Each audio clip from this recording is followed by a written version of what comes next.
Akkam jirtu kabajamoota fi jaalatamtoota hordoftoota biiftuu Oroo bakkuma jirtanitti nageenyi keenya kan kabajaatiif kan jaalalaa isin haa ga'u isiniin jenna. Itti suuraan oduu isaa kanaa qabannee dhiyaannee jirra. Hanga dhuma sagantaa kanaatti nu wajji turaan affeerraa kenna. Kun biiftuu Oroodha keessanii jajjabeeffadha. Kallattimaan gara mata duree oduu amma qabadheetti yeroo dabru oduun jalqaba. Hiriirri mormii ogeeyyii fayyaa hospitaalota Itiyoophiyaa akka guutuu biyyaatti itti fufuudhaan kiiloo 4 bowwoo mataa ta'ee jira. Hiriirri mormii kun gara fincilatti ce'uu danda'a jechuudhaan kiiloon 4 muddamsuu hamaa jalaa akka galtees beekamee jira. Dabalata oduu kanaa isiniin kenna. Oduun itti aanu mootummaan gatii boba'aa irratti dabalii raawwatu ibsee jira. Kun immoo qaala'insa jireenyaatiin wal qabatee mormii gaggeeffamaa jiru wal bira yaaddeessaa ta'uun himamee jira. Oduun itti aanu oduu oolmaa Oromiyaati. Oduu oolmaa Oromiyaatti lolli loltoota mootummaatii fi waraana bilisummaa Oromoo gidduutti Oromiyaa bakkoota garagaraatti gaggeeffamaa jiru akkuma itti fufeetti jira. Waraanni bilisummaa Oromollee loltoota mootummaa irratti bakkoota garagaraatti haleellaa raawwataa jiruun injifannoo irratti argataa akka jiru beeksisaa jira. Mootummalleen gara isaatti waraana bilisummaa Oromoo irratti haleellaa raawwadhee injifannoo argadhe jedhus waraanni bilisummaa Oromoo immoo kuni dhugaa irraa waan fagaate jechuudhaan haalee jira. Guutuu oduu kanaa fi dabalata isaa qabadhee jira isiniin ga'a.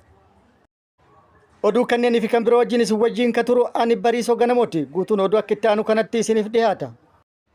Hiriirri mormii ogeeyyii fayyaa hospitaalota kiiloo 4 raasee jira. Kiiloon 4 raafamuudhaan waan qabdee gadhiiftu wallaalte jedhamee jira. Hiriirri mormii kun har'a guyyaa 4ffaaf kan itti fufe yoo ta'u akka guutuu biyyattiitti uummata biyyattiillee hirmaachisaa akka jiru muddamsuu jabaa kan uume akka ta'e beekamee jira.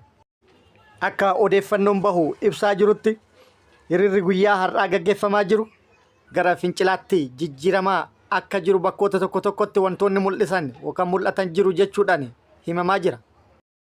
Hiriirri kun hiriira guddaa fi akka guutuu biyyaatti gaggeeffamaa jiruu fi sochiin guddaan kan keessatti raawwatamaa jiru kan qaamota garagaraatti fi uummata hirmaachisee fi akkasumas sadarkaa to'annaatiin ala hanga deemaa jirutti akka ta'e kan himamaa jiru yoo ta'u kana hordofuudhaan fonqolchi mootummallee taasifamuu danda'a jechuudhaan kiiloon 4 muddamsuu hamaa keessa galuudhaan luka takkaan dhaabbattee jirti jedhamee jira. Kun akkuma jirutti ta'ee iccitii keessoo raayyaa ittisa biyyaa irraa nu dhaqqabdeen raayyaan ittisa biyyallee mormii ogeeyyii fayyaa hospitaalotaa kanatti makamuuf sochii kan jalqaban akka ta'e himamaa jira. Akka iccitii nu dhaqqabe ibsutti nuti lubbuu keenya of kenninee gatiin mindaa kennaa kan lukkuu takka nu bituu hin dandeenyedha. Nuti halkanii guyyaa waardiyyaa kaabinee taanee mindaan nu argannu himuufu kana maqaaneessuudha.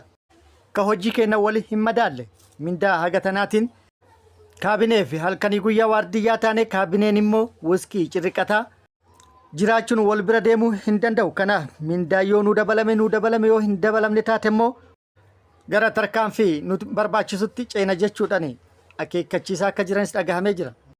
Gara biraatiin immoo mootummaan hanga ammaatti deebii kennuu dhiise bakkoota garagaraatti haalli doorsifni kallattii fi alkallatti illee raawwatamaa jiru akka jiru himamaa jira. Oduun itti aanu oduma qaala'insa jireenyaa kanaan wal qabatuudha. Kunis gatiin boba'aa dabaluu mootummaan ibsa baasee jira. Yeroo qaala'insi jireenyaa balaa guddaa biyyattii yookaan jireenya biyyattii ta'e mormiin dhoohe kanatti mootummaan guyyaa kaleessaa gatiin boba'aa akka dabale ibsa baasee jira. Kana immoo gariin dhullarrattuu cittoo jechuudhaan itti mammaakee jira.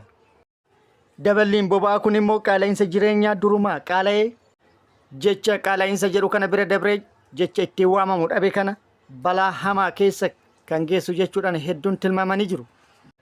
Qaala'insa jireenyaa akka biyyattiitti mudate kana mormuudhaan yeroo mormiin dhoohetti mootummaan immoo ibsa kana gadiin ba'u maaliif ka jedhu xiinxaltoota siyaasaa hayyoota fi akkasumas jiraattota biratti gaafii ta'ee jira. Dabaliinsa gatii taasifameenis beenzilli birrii 122.53 akkasumas keeroosiniin birrii 116 fi saantima 49 naafxaa adiin immoo birrii 116 fi saantima 49 ta'uudhaan gatiin haaraan kan ibsame. Kana jechuun beenzila gatii dura ture irratti parsantii 8 yoo dabalu keeroosinii fi naafxana adiin parsantii 7.9 dabalamee jira. Dabaliinsa gatii boba'aa kanaan wal qabatee ibsa kennameen hedduun isaanii kun boba'aa irratti boba'aa naquudha jechuudhaan yaada isaanii kennanii jiru. Dabaliinsa gatiitiin cinatti hanqinni akka jiru beekamee jira. Hanqina jiru irraa kan ka'e yookaan mudate irraa kan ka'e konkolaachistoonni naannoo Amaaraa, naannoo Oromiyaa, naannoo Affaar, naannoo Kibbaa fi naannoleen biroollee hanqina mudate irraa kan ka'e karaa seeraan alaatiin liitira tokko hanga birrii 300tti bitanii fayyadamaa kan jiran akka ta'e odeeffannoon kallattii garaagaraa irraa bahaa jiru ibsee jira. Oduun itti aanu oduu oolmaa Oromiyaati. Oduu oolmaa Oromiyaatiin lolli Oromiyaa bakkoota garaagaraatti loltoota mootummaatii fi waraana bilisummaa Oromoo gidduutti gaggeeffamaa jiru akkuma itti fufetti jira. Waraanni bilisummaa Oromollee bakkoota garaagaraatti loltoota mootummaa irratti haleellaa raawwataa jiruun miidhaa guddaa irratti dhaqqabsiisuun akkasumas mootummaa irratti kasaaraa humna namaatii fi kasaaraa meeshaa waraanaa irratti dhaqqabsiisuun injifannoo gurguddaa irratti argataa jiraachuu beeksisee jira. Mootummaanis gara isaatiin lixa shaggaritti bakkoota garaagaraatti lola ture irratti injifannoo argadhe loltoota waraana bilisummaa hedduu booji'e jedhaa kan jiru yoo ta'u waraanni bilisummaa Oromoo kana haalee jira. Waraanni bilisummaa Oromoo loltoota mootummaatiin qabamee jiru kan jiru ka jiraatu taate akka nu as baafnee waraana mootummaa haasofsiifnutti haasofsiisanii nu haa agarsiisanii jechuudhaan deebii yoo kennu olola hin fakkaanneef hin jirre ololuun immoo waggaa 7 guutuu hojii keessa waan tureef bu'aa tokkollee ka isin agarsiisanii fi yeroo ammaa kana rakkoo guddatti ka isin galche waan ta'eef ibsa sobaa kennitaniin eenyullee kan burjaajofne akka ta'e ibsuudhaan bakka lolli itti gaggeeffame hundatti eenyu akka mo'ame uummanni immoo ni beeka jedhee jira. Kun akkuma jirutti ta'ee waraanni bilisummaa Oromoo bakkoota garaagaraatti haleellaa loltoota mootummaa irratti raawwateen injifannoo argadhe jedhee jira. Haaluma kanaan kaaba Oromiyaa godina Wallootti haleellaa loltoota mootummaa irratti raawwateen loltoota mootummaa irratti miidhaa guddaa dhaqqabsiisuun injifannoo akka irratti argate beeksisee jira. Haaluma kanaan guyyaa kaleessaa caamsaa 8,2025 godina Walloo aanaa Harxummaa Fuursetti waraanni bilisummaa Oromoo loltoota mootummaa irratti haleellaa cimaa raawwateen hedduu addunyaa kanarraa godaansisee hedduu madeessuun injifannoo boonsaa irratti argadhe jedhee jira. Akkasumas haleellaa raawwateen meeshaalee hedduus akka irraa hiikkate ifoomsee jira. Akkasumas waraanni bilisummaa Oromoo giddugala Oromiyaa bakkoota garaagaraatti haleellaa loltoota mootummaa irratti raawwateen injifannoo argataa akka jiru beeksisee jira.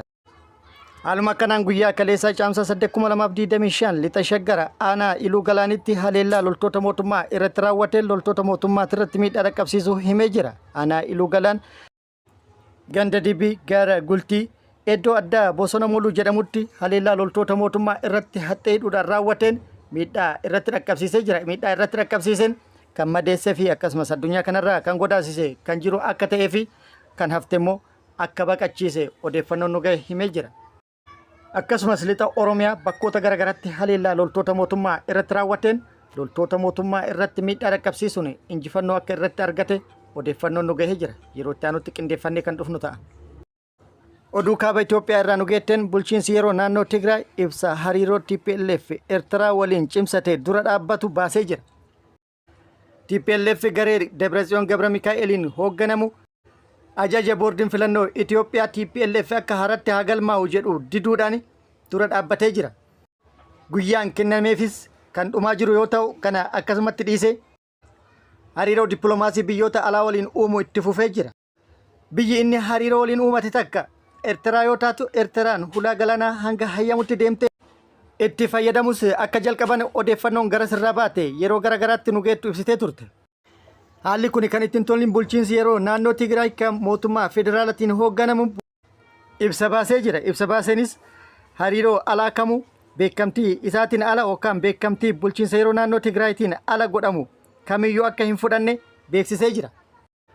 Itti dabaluunis naannicha keessatti hariiroo alaa kamiyyuu beekamtii isaatiin ala gaggeessuun dogongoraa fi gocha balaa hamaa qabu jechuudhaan akeekkachiisee jira. Ibsa guyyaa kaleessaa caamsaa 8,2025 baasee kana hariiroo qaamni kamuu beekamtii bulchiinsa yeroo naannoo Tigraayin alatti biyya alaa waliin uumu kamuu haala kamiinuu fudhatama hin qabu jedhee jira. Akkasumas bulchiinsi yeroo naannoo Tigraay mootummaa federaalaa waliin qofa osoo hin taane garaagarummaa humnoota kamiyyuu waliin jiru karaa nagaa fi seera qabeessa ta'een furuuf carraaqqii godhaa kan jiru akka ta'e ibsee jira. Haa ta'u malee hariiroo alaa kamiyyuu kan tarsiimoon kaayyoo fi mala isaa hin beekamne irratti bobba'uun sirrii miti jedhee jira. Bulchiinsi yeroo kana haa jedhu malee haalli qindoomina kaaba Itoophiyaatti uumamaa jiru mootummaa Itiyoophiyaatiin salphatti kan wal dhiisu hin fakkaatu. Mootummaan Itiyoophiyaa lola banuu miti yooma lola banuu dhiisee dheesseyyuu ari'aniitu waan dhiisanii hin fakkaatu haalli jiru. Kabajamoota fi jaalatamtoota hordoftoota biiftuu Oroo oduu namaaf qabadde kana hanga ammaa kana guutuu oduu wajjin kan ture ani Bariisoo Ganamooti. Hanga yeroo itti aanutti deebinee wal agarrutti nageenyi Rabbi isiniif haa baay'atu. Nagatti nu turaan hawwii kennaa nagatti nu turaa.